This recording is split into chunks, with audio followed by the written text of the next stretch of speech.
Então vai baixar, pô. E o próprio governo já falou, a gente não tem como socorrer todo mundo no interior, saia. O próprio governo do estado já falou isso. Saia. Procure outro lugar. Venha para a cidade que não dá para socorrer, pô. Ninguém vai ficar, né? É claro, desmoronamento, aquecimento, cheia, seca, serão cíclicos. Então é normal essas pessoas também fugirem, tá? Cada vez mais. O termo refugiado vai ser utilizado lá, ó, lá atrás, em 1985, muito lá atrás. Só que agora foi falado em larga escala. O Rio Grande do Sul, refugiados ambientais. O Haiti, refugiados ambientais. Agora se fala muito sobre o refugiado climático, né? Refugiado climático. O pessoal está saindo de Manaus, daqui para o Paraná. A maioria que eu conheço. Então, dois motivos. Que eu pergunto, tá indo para o Paraná por quê? Meu cunhado é exemplo disso. Tá indo para o Paraná por quê? Não, porque Manaus é quente. Aí, tá indo para o Paraná por quê? Trabalho. Não, lá realmente tem trabalho. Tem trabalho. Emprego é o que vocês estão disputando aí, pô. Quase tem 7 meses lá, é verdade. Não é verdade? Tem trabalho. Você não tá aguentando calor? Comprar ar-condicionado, filho. Rapaz, meu filho. Não tem problema, meta o miau. Se mu... Não dá pra botar o miau.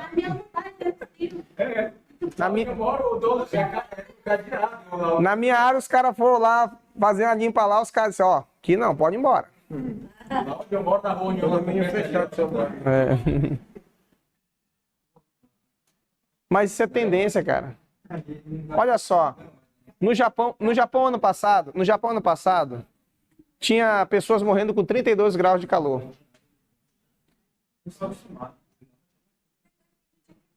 Mas saiu uma pesquisa agora que eu vou te dizer que eu nunca parei para pensar.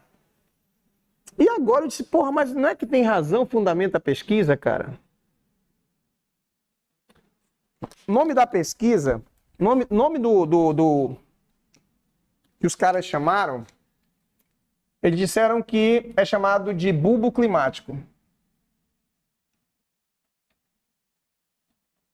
O que é bulbo climático? É uma relação entre pressão, temperatura e umidade. Nunca tinha parado para pensar sobre isso.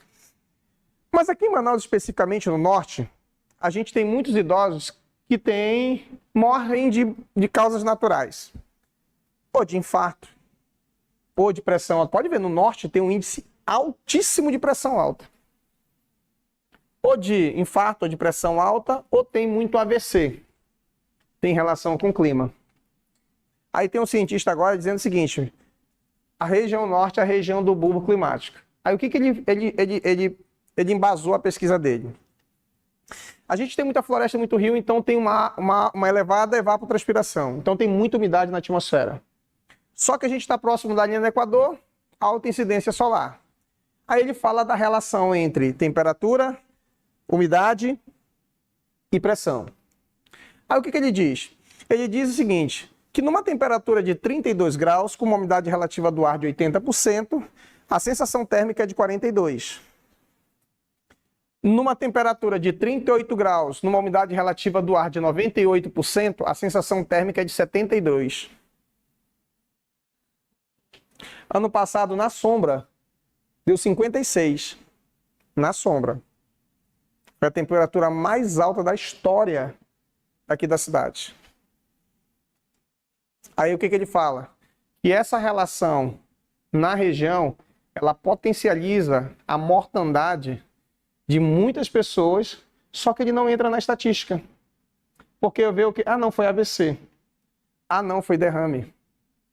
Não, foi infarto. Foi um mal súbito. Não tem uma pesquisa relacionada à mortandade. Lá no Japão deu 32, morreu. Porra, não, mas porque o cara não está acostumado. Olha só a ideia, né, que a gente tem. Não é que esteja errado, tá? Eu entendo que o cara está acostumado com 15, pega 32, a diferença é gritante pra caramba. É muito gritante. Mas olha só como é que é a relação no mundo todo. No passado não muito distante, há 10 anos atrás, a Europa não usava isso aqui, ó. Não precisava, pô. Hoje, quando chega próximo do verão, o governo da Europa dá isso aqui de graça, ó. Ele dá isso aqui, ó. De graça. O governo do Japão teve que dar ar-condicionado de graça para os idosos de baixa renda. Para não morrer de calor. Aqui a gente toma banho e já sai suado, pô. Então, olha só. Quem é mais afetado? Pessoas de baixa renda, do campo e de grandes cidades. São as mais afetadas. Pobreza está relacionado a catástrofes. Não é que seja uma regra, pelo amor de Deus, tá? São os mais vulneráveis. As pessoas de baixa renda no mundo todo são os mais vulneráveis às crises ambientais. Então, automaticamente, a gente vai ter mais quem migrando? Os mais pobres. Só que isso aqui vai gerar um problema dentro da nação onde ele entra. Porque ele vai entrar e vai chegar e vai dizer o seguinte, ó, preciso de casa, tô sem comida, preciso de roupa, as crianças querem estudar, não tem onde morar. Quem assina se compromete a dar tudo isso. O que acontece também a gente tem? Em crises climáticas, existe isso aqui, ó. O maior problema do Rio Grande do Sul esse ano foi o quê? Quem mais deu água para o Rio Grande do Sul? O Amazonas. Ah, professor, mas tem muita água. Te engana você. Vocês se enganam. Aqui na nossa cidade, sabe quantas pessoas têm acesso à água encanada? Só 78% da população. Só 78%.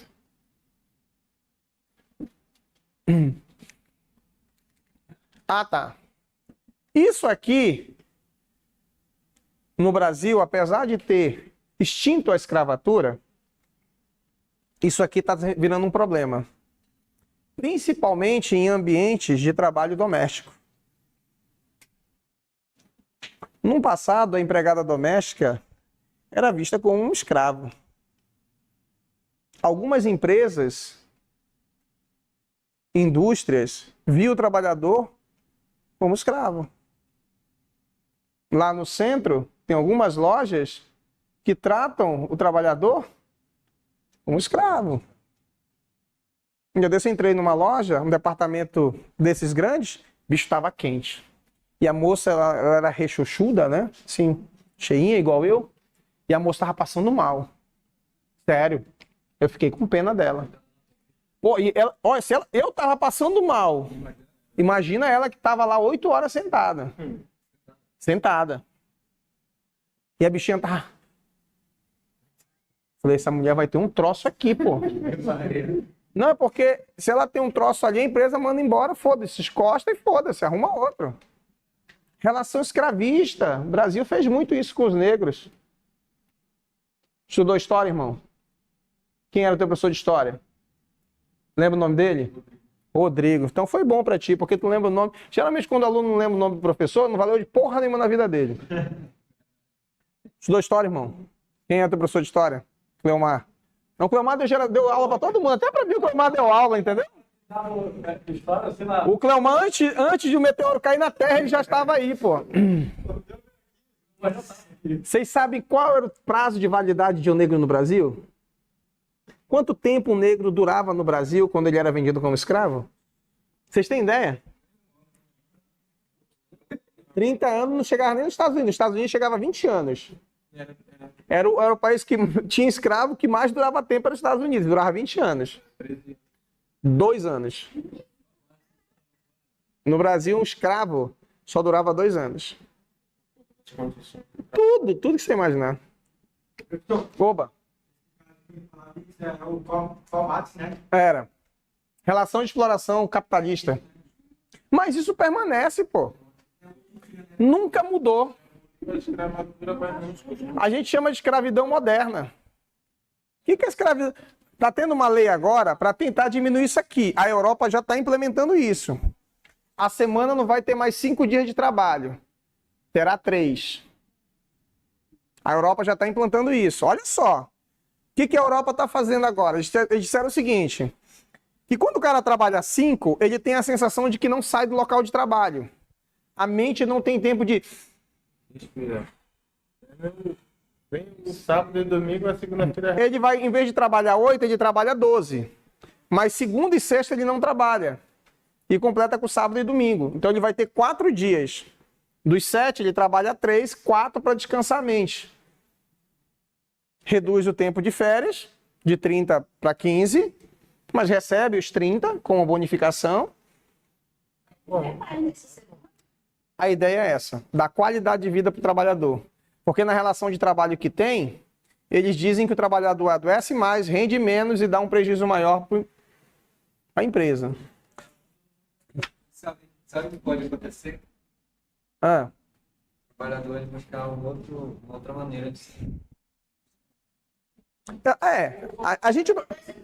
A gente sabe que isso funciona, né? A gente sabe que funciona dessa forma, mas é por conta também que a gente tem uma condição social brasileira que não dá para você viver com uma renda, pô. A Justiça do Trabalho mudou muita coisa, tá, gente, agora. Recentemente mudou muita coisa. Umas boas, outras ruins, é claro. Né? Umas boas, outras ruins. O que acontece? Antigamente, a visão de escravatura era aquele cara que apanhava, aquele cara que era humilhado, que ficava preso, que ficava sem comer. Era a categoria estigmatizada de um animal. Só que depois a gente vai ter um avanço, a configuração de escravismo muda. Por exemplo, na Amazônia a gente teve uma configuração de escravismo diferente dos negros, dos seringais, que o próprio governo escravizou. O Vargas, quando traz os nordestinos para a Amazônia, que os caras não recebem, depois vão ser indenizados, é claro. Relação de trabalho. Relação de trabalho. Segundo o Código Penal, diz o seguinte: o que é trabalho escravo? Qualquer situação análogo, semelhante, que se submete a trabalhos forçados ou a jornada exaustiva, sujeitando as condições degradantes do trabalho, restringido por qualquer meio, sua locomoção em razão de dívida contratada com... Sabe quem faz isso no Centro-Oeste? Uma empresa chamada Vale do Rio Doce. É estatal? É, empresa brasileira, o próprio governo faz isso. O que a Vale faz? Contrata os trabalhadores, segura a carteira, não entrega a carteira, paga menos que um salário mínimo, o que já é ilegal. Os caras trabalham horas exaustivas, não têm os seus direitos trabalhistas. A Vale do Rio Doce já foi multada aqui no Brasil por conta disso. Um trabalho análogo. Ainda tem a violência que ela abre parêntese para outras formas de escravatura. Meu irmão, se tu não vier trabalhar sábado... Não, tu não pode falar isso. Isso é assédio. Não, ó, irmão, eu preciso de você sábado. Eu sei que você guarda o sábado, mas deixa para te guardar no outro. Chega. Então ele fala assim: olha, ninguém é obrigado a ir no sábado. Quem entende a situação? Não deixa de ser um trabalho forçado. Porque o repouso semanal ele é obrigatório. Configura-se. O que pode hoje configurar um trabalho escravo moderno? O teu patrão disse assim: olha, fica aqui, porque eu preciso de ti hoje. Tu tem 1 hora de almoço? Não, tu tem meia hora de almoço. As lojas aqui do centro são as que mais violentam o direito do trabalho. É o que a gente mais pega. Minha esposa trabalha com isso aqui, a gente começa a rir. A gente vê cada coisa, meu irmão, nas relações de trabalho que a gente tem. É o patrão que o cara tem direito a 1 hora, mas ele diz assim: olha, você só tem direito a meia. Não, o cara foi contratado para ser o repositor, colocar... Aí ele repõe, limpa, atende, contabiliza, tira o lixo, lava o banheiro. Severino. No final, ele é o exemplo. É. Olha só como é que os caras ficam, ó, no campo. A agricultura, o campo no Brasil é um trabalho, um dos mais violentos que tem. Garimpo, então, meu irmão, é o pior. Um dia desse, o cara falou assim: vou pro garimpo. Eu falei: meu irmão, tu conhece garimpo? Falei, no garimpo tu tem duas coisas. Ele falou o quê? Eu falei, fome e morte. Não tem nada contra o garimpo, tá? O pessoal de casa que quer ir pro garimpo, vá pro garimpo. Vá fazer dinheiro no garimpo. Você sabe como é o nome desse cara aqui? Cadê? Deixa eu ver aqui a pergunta aqui.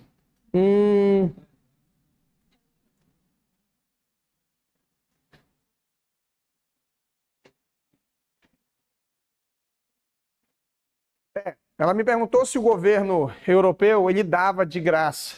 Eles dão para a população de baixa renda, né? Que eles julgam de baixa renda o ar-condicionado, tá, gente? Eles dão também energia solar, tem uns programas sociais parecidos com o nosso, tá bom? O nome desse cara aqui é o cara que contrata o trabalhador. Ele é uma espécie de aliciador. É o chamado gato. Não tem nada de bonito. O que ele faz? Ele chega e diz assim, ó, seu Alan, você não quer trabalhar comigo? Vou lhe pagar 5 mil reais, cara. Engana as pessoas. O senhor vai trabalhar comigo, o senhor para ir, eu já vou logo dando um rancho para sua família, para o senhor segurar aí um mês aí, não se preocupa. O senhor vai ganhar muito bem. Trabalhar pode ganhar muito. Quando chega lá. Já foi, irmão. Aí ficar preso. Eu estava falando que um dos piores sistemas depois do negro no Brasil foi da borracha na Amazônia. Meu avô, ele era seringalista, dono de seringal. Reza o meu pai, não sei se isso é verdade. Não posso dizer que ele é mentiroso, só um pouco. Meu pai, um dia eu perguntei dele assim, eu disse, pai, meu avô matou muita gente? Falei pra ele, de verdade, fala a verdade, joga a real, vamos, a gente é adulto, né? Sou crescido. Quantos trabalhadores o meu avô matou? Ele disse, meu filho, seu avô nunca matou ninguém.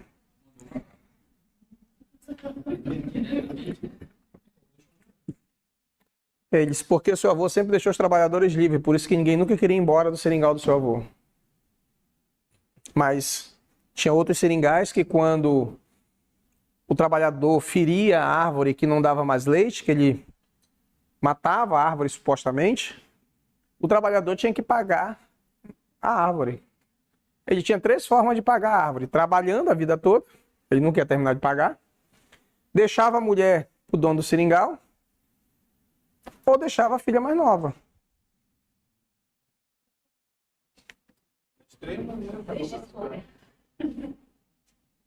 Sabe de onde surge o tal do suposto pardo no Brasil?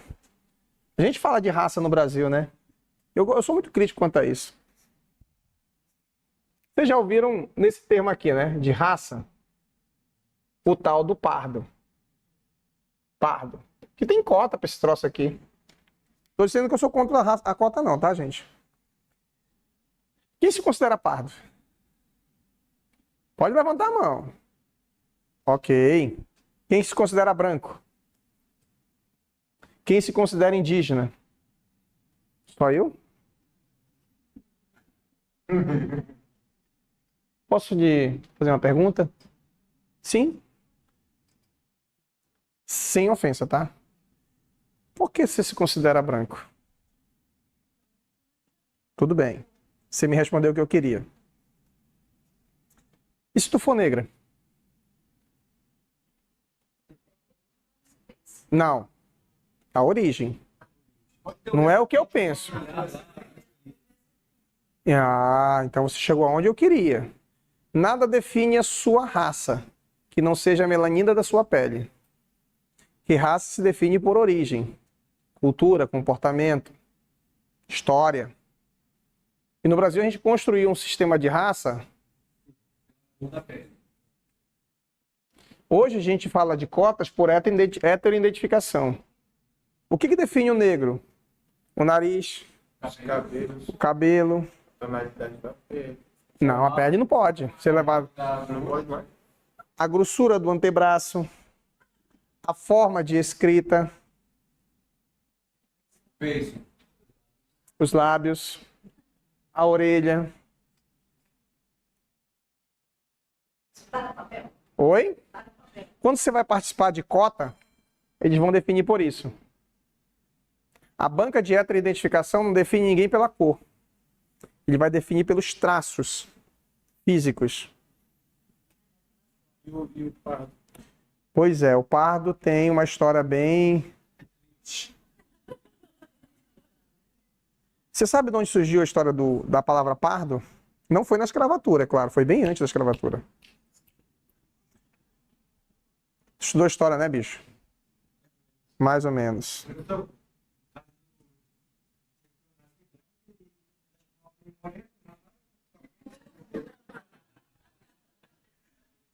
Concordo com você. Eu só acho que era esse. Você já imaginou? Olha só a nossa mistura brasileira. Eu nem entrar nesse mérito também não, gente. Mas eu preciso entrar aqui para a gente entender sobre escravismo. Tanto é que no Brasil, a maior discriminação é entre de cor negra. Mas isso não quer dizer que existe uma discriminação na cor branca. Assim como também não existe só a escravatura do negro. Mas também existe a escravatura do branco. Classificação que se tem. Tá? Isso aqui vai cair dentro do próximo tema, que são a intolerância religiosa. Perfeito? Historicamente, no Brasil, a gente constrói uma sociedade multifacetada, multicolorida, multicultural, multilinguística, multiétnica, multitudo.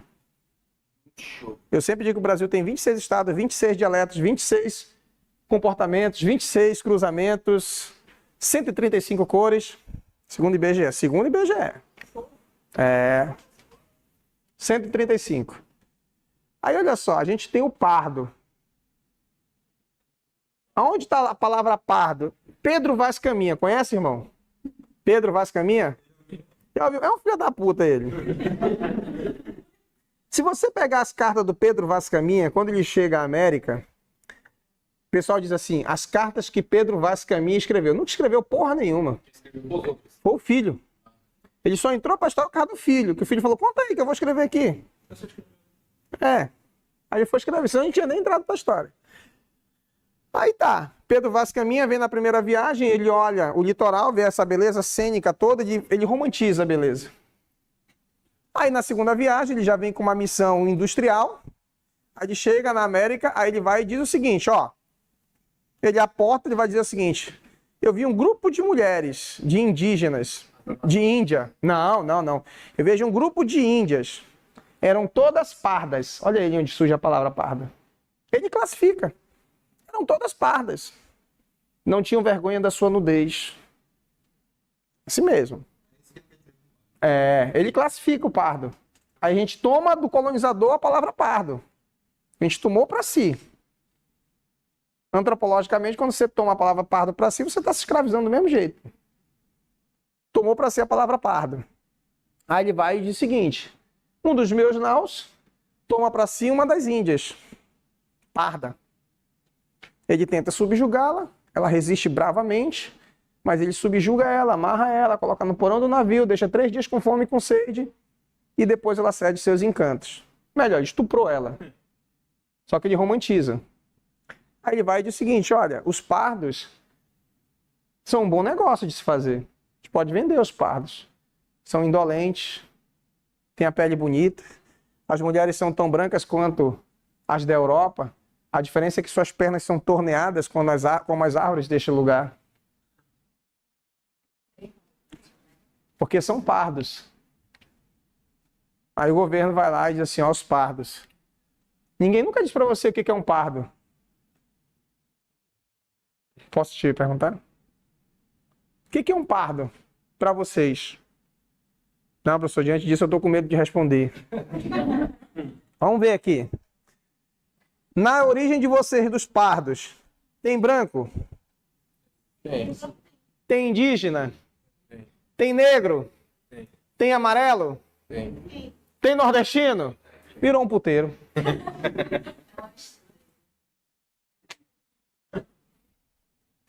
Olha como o negócio é complexo, a ideia. Porque para mim, na minha concepção, né? Pode falar, fique à vontade. Eu pardo e sempre imaginei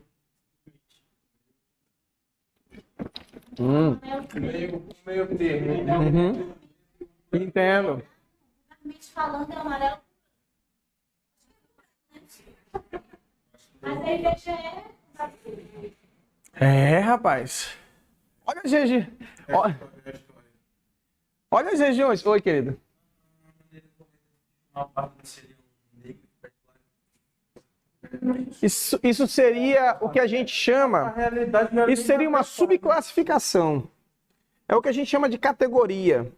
Porque, assim, é uma coisa culturalmente, antropologicamente, que a gente não consegue ter uma definição específica. Então, a gente faz as subclassificações, ou o que a gente chama de categorização. É o branco claro, mas o negro branco. Mas esse negro, ele é branco? Ele é amarelo? Ele é um negro negro ou negro azulado? Ou ele é um negro cinza? Ou ele é um negro cor de café? Você entende as variações que são muito complexas que nós temos? E como se dá realmente a classificação do pardo para ele entrar nessas cotas? O pardo vai ser uma amenização de um cruzamento total. Você pega o negro, pega o índio, pega o branco, pega o amarelo, pega todo mundo, joga dentro do liquidificador. Tu pegou o pardo. Beleza, mas você está dizendo assim que o negro, o branco, o amarelo, as outras cores, lá na hora de a banca definir se ele tem direito a cota, senão ele tem os traços. Tem os traços. E o pardo, ele tem algum traço que identifica? Tem os traços também semelhantes ao do negro, só que tem outras variações. Entende? Tem outras variações. Oi? Não, tem um amigo meu que ele é preto, né? Aí um dia ele tava preenchendo o negócio lá e ele falou assim, eu falei, qual é a tua cor raça? Ele falou, moreno cor de jambo. Aí eu falei assim... O jambo é vermelho. O jambo é vermelho, né? Cara, é assim, ó, cara. É assim, ó. Essa ideia do pardo, ele é uma multifacetada de várias etnias. Porque olha só, uma mistura. Porque olha só, o negro, perdão, o indígena cruza com o branco, ok? Já dá uma outra classificação. Depois vem os negros. E você tem um cruzamento do branco com o negro, vai dar origem ao nordestino. Aí você tem depois o fim da escravatura. Você cruza o negro com o indígena. Só que esse indígena já é fruto do cruzamento com o branco. Aí vem o japonês para a Amazônia. Você entende que é complexo? Não é tão simples. Só que no Brasil, o que acontece? Como a gente não consegue definir quem é pardo, a gente vai definir em cima disso aqui, ó. A escravatura a gente traz para o bojo de uma concepção de que a escravatura é para o negro. Não é para o branco, não é para o pardo, não é para o amarelo, não é para outras raças. E o que acontece? No Brasil todo a gente tem indícios de escravatura. No Brasil todo. O Brasil todo vai remontado na sua história em cima disso. Eu sempre falo assim, isso foi uma prática que ela nunca acabou. É diferente disso aqui, deixa eu te atualizar disso aqui, ó. Existe essa coisa aqui, ó, que pela primeira vez na história do Brasil foi classificado. Quilombos são os negros. Os negros. Ah, tá. Quilombos são os negros agora que foram escravizados na Amazônia, no Brasil, e fugiram das fazendas de cacau, fugiram ali da criação de gado, embrenharam na floresta e vão cruzar com o indígena. Aí na Amazônia formam os quilombos, que têm agora direitos muito semelhantes com os indígenas. Porque no passado são escravizados, e aí a gente tem isso aqui, ó. E a escravatura, hoje no Brasil, tem uma relação de trabalho bem diferente. Dentro de fazendas, foi encontrado o trabalho escravo, toma a fazenda. Ou vende, ou repassa a terra para o escravizado, como forma de indenização, para amenizar o problema. Isso aqui foi uma das coisas mais tristes que eu vi na minha vida, cara, esse ano. Vocês viram isso daqui? Cara, a mulher passou 72 anos da vida dela em regime de escravidão. Não sai pra nada. Nada. Nem a família dela ela conseguia ver. Saiu a sentença agora. 2 milhões.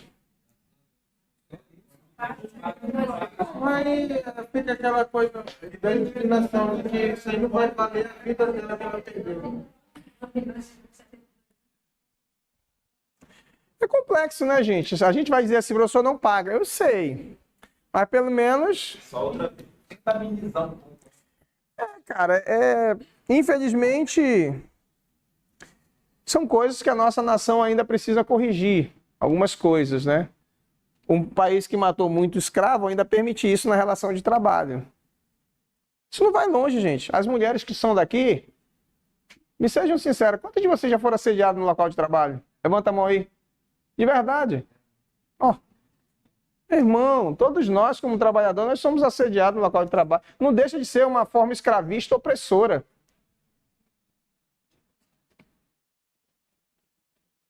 Parece que o povo hoje não podia ser nada, né? Diante da nossa justiça. Sim. E também fico a gente, se alguém estiver fazendo isso, não fazer isso. Então, pelo menos um exemplo, né? De que pode fazer. Nesse lugar que a gente viu essa moça passando mal, eu fiquei com pena dela, cara. Sério, fiquei com muita pena dela. Eu disse, amiga, desde que hora a porra desse ar-condicionado tá desligado? Ela disse, não, senhor. Eles desligaram 4 da tarde, isso já era 9. Aí eu chamei, eu falei assim, onde tá a gerente? Ela falou, aquela senhora ali. Eu falei pra... Aí minha esposa foi lá, minha esposa trabalha com... Seu trabalho, minha esposa foi lá. Falou assim, olha, a condição que você está dando para esses funcionários é análogo, pô. Isso é desumano. E a sem vergonha falou o quê? Ela falou, não, é porque deu um problema na rede. Ela falou assim, problema deu na rede só do ar-condicionado. Eu, como cliente, ela falou, vou fazer uma denúncia, pô. Amanhã eu tô fazendo uma denúncia pro Ministério do Trabalho. Eu falei, a moça está passando mal ali, ela vai ter um treco ali. Ela vai ter um AVC ali e vocês vão depois encostar essa menina e deixar ela do jeito que tá. Como foi um caso que aconteceu. Que agora a empresa está com uma sentença de 250 mil, a moça caiu dentro do local de trabalho e quebrou o pé e disse assim, não, encosta aí. Que vai entrar no outro tema. Encosta aí. Aí sabe o que pagaram para a menina? R$1.200 e demitiram ela. Ela com o pé quebrado. Como ela era leiga por aquela história do raio que cai no lugar certo. Ela estava no lugar certo, aí ela começou a contar a história. Faz quanto tempo? Não, faz 8 meses, eu estou desempregado, não consigo trabalhar porque meu pé não tem condições e tal. Bora mover uma ação? Bora mover uma ação. Está 250 mil agora. E aí deram entrada na aposentadoria dela, ela conseguiu o benefício de aposentadoria. O BPC, que agora o governo quer cortar, tá? O governo vai cortar 4 milhões de BPC. Mas é porque tem algumas provas, é isso? Ele diz que agora todo mundo que recebe BPC vai ter que anualmente fazer a prova de... Não, fazer a prova de vida, fazer os exames provando que ainda é BPC. Tu já imaginou pro menino que é autista, pô? Tem coisa que eu discordo, mas tudo bem. Né? Escravidão é uma condição, um estado de indivíduo sobre o qual exerce, ninguém será mantido de escravidão ou servidão, tráfico de escravos. Isso aqui está acontecendo muito aqui na nossa região, viu? A área de fronteira, isso aqui, ó. Isso aqui é terrível, tá? Ninguém se será submergido à tortura. Essa tortura aqui ela é ampla, psicológica, emocional, tudo que você imagina, tá? Tratamento de castigo ou cruel. Aqui também seria ali qualquer forma, o desumano, no caso do ar-condicionado ali da moça, né?